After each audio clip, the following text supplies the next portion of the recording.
ईद मिलादुन्नबी के मौके पर कानपुर में आशिकाने रसूल के जरिए आई लव मोहम्मद लिखे बैनर पर कुछ लोगों को दिक्कत हुई, हंगामा हुआ, बवाल बढ़ा और बाद में बैनर लगाने वालों पर मुकदमा दर्ज कर लिया गया। ऐसी खबरें पहले आईं।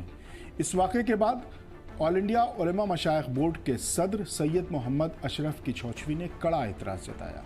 सैयद मोहम्मद अशरफ किचौचवी ने कहा कि अगर आई लव मोहम्मद लिखना जुर्म है तो हम ये जुर्म करोड़ों बार करेंगे।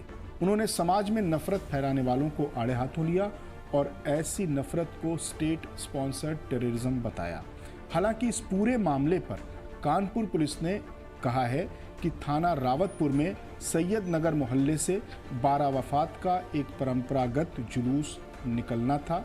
मोहल्ले के कुछ लोगों द्वारा परंपरागत स्थान से अलग स्थान पर हट करके एक टेंट लगा दिया गया और उस पर आई लव मोहम्मद का एक बैनर लगा दिया गया, जिसका एक पक्ष के द्वारा विरोध किया गया।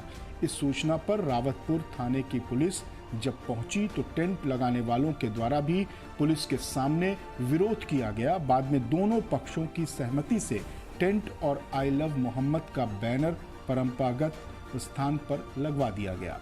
पुलिस ने आगे कहा कि आई लव मोहम्मद के लिखने या बैनर लगाने पर कोई एफआईआर नहीं की गई है, बल्कि परंपरागत स्थान से अलग हटकर नए स्थान पर बैनर लगाने तथा जुलूस निकालने के दौरान इस पक्ष के द्वारा दूसरे पक्ष का बैनर फाड़ने पर हुई है। अनुरोध है कि इस संबंध में कोई भ्रांति न फैलाई जाए।